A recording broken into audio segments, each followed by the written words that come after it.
महाराष्ट्राचे अर्धदैवत छत्रपती शिवरायांना अभिवादन करून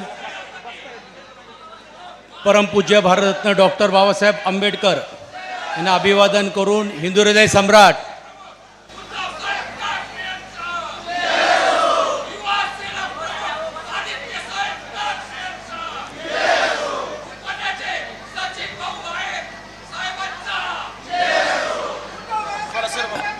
आदरणीय स्वर्गीय बाळासाहेब यांना स्मरण करून आज या जाहीर सभेसाठी उपस्थित असलेले तुम्हा आपले सर्वांचे प्रिय लोकसभेचे नवनिर्वाचित खासदार आमचे सहकारी अमोल कोलेजी ज्यांच्या प्रचारासाठी मी आपण उपस्थित राहिलो असे आपले सत्यजितजी सत्यशीलजी मंचावर उपस्थित असलेले सर्व पक्षाचे प्रमुख पदाधिकारी तमाम उपस्थित मतदार बंधू भगिनी बांधवांना तरुण सहकारी मित्रांनो मला माहीत आहे की या वेळ झालेली आहे आणि या सभा आता या सुरुवात झालेली आहे परंतु एक गोष्ट चांगली आहे की या निमित्ताने का होईना एक नवचैतन्य आज या 29 तारखेला शुभ दीपावलीच्या मुहूर्तावरती का होईना त्याचा शुभारंभ करण्याचं काम या विधानसभेच्या निवडणुकीच्या माध्यमातून आपण करण्याचं काम केलेलं आहे।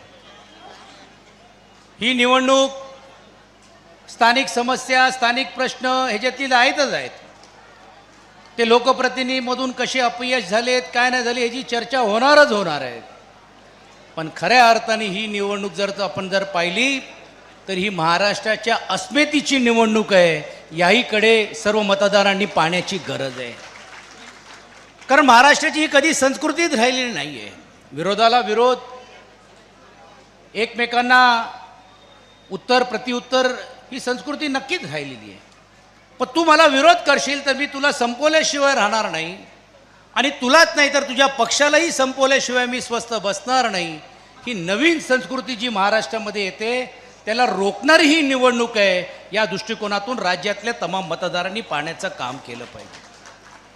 याच मतदारसंघामध्ये 2 वेळा आमच्या शिवसेनेच्या पक्षाचा आमदार होऊन गेलाय 3 वेळा नगराध्यक्ष पद हे आम्हाला मिळालं पंचायत समिती असेल किंवा कारखान्यामध्ये डायरेक्टरशिप असेल अनेक पदं आमच्या पक्षाने त्यावेळी भोगण्याचं काम केलं किंवा सत्तेमध्ये या तालुक्यामध्ये येण्याची भूमिका घेतली पण कधीही विरोधी पक्षाला नेस्तानाबूत करण्याचं काम करण्याचं पाप आम्ही कधी केलं नाही आहे।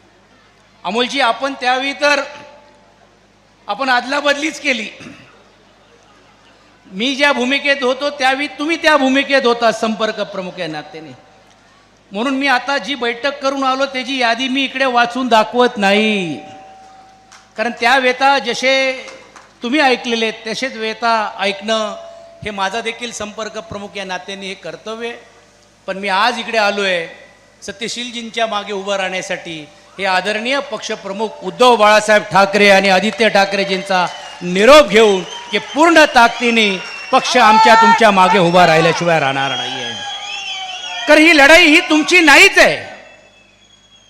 ठीक आहे विकास कामाच्या बाबतीत काही लोक आता मोठमोठ्याने ओरडतायत एवढे कोटी आणले तेवढे कोटी आणले सरकार आल्यानंतर हे सर्व आपण मागवणार आहोत RTIचे कार्यकर्ते मागवत आहेत पण आम्ही पण मागवणार आहोत किती कोटी कोणाला दिलेत कुठच्या पाईपलाईन झाली नाही झाली कुठच्या धरणाला नदी मिळाली नाही मिळाली काही तर टीका कालपर्यंत करत होते बिबटा पार्क व्हायला पाहिजे म्हणून आमच्याकडे अशी ओरड करत होते ते 2-2.5 वर्ष सत्तेमध्ये असताना त्यांनी कुठचा पार्क बनवला त्यांनी उद्यान कुठे केले काय केले ह्याचाही हिसाब आम्ही घेणार आहोत जे कालपर्यंत आमच्याबरोबर एकनिष्ठ म्हणून घेऊन काम करण्याचं काम करत होते आदरणीय पक्षप्रमुखांच्या मागे खंजीर खोपसून ते दुसऱ्याकडे गेलेत काही कमी लोकांनी बघितलं असेल आज ते माननीय आमदार वनगांची एक व्हिडिओ व्हायरल जी होते ती कृपया करून तुम्ही बघा पालघरचे आमदार वनगा यांनी जाहीर रीतीने सांगितलं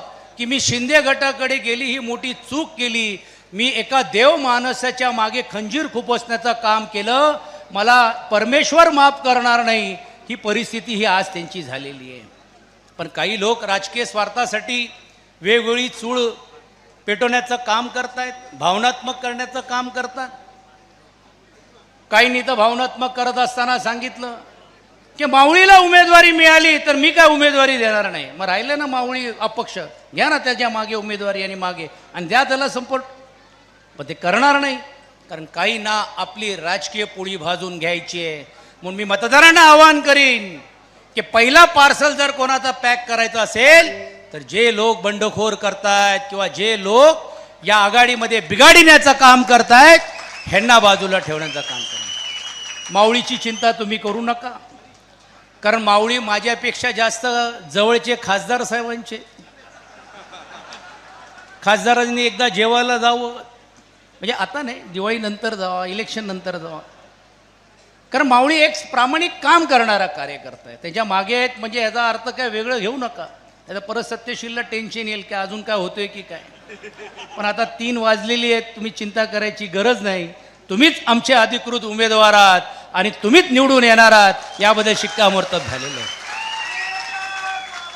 पण कार्यकर्त्यांची भावना आहेत, एक चांगला प्रामाणिक काम करणारा एक कार्यकर्ता आहे आणि म्हणून निश्चितपणे त्यांची समजूत घालण्याचं काम मी संपर्क प्रमुख या नात्याने करीन.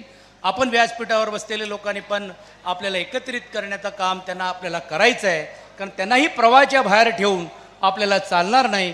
कारण ही लढाई ही लोकशाही टिकून हुकुमशाही संपवण्याचं काम करण्याचं काम करणारी ही लढाई आहे. आणि म्हणून मूळ उद्देश किंवा मूळ आपला लक्ष हे वेधण्याचा प्रयत्न करतायत, हे इकडे तिकडे फिरकवण्याचा प्रयत्न करतायत.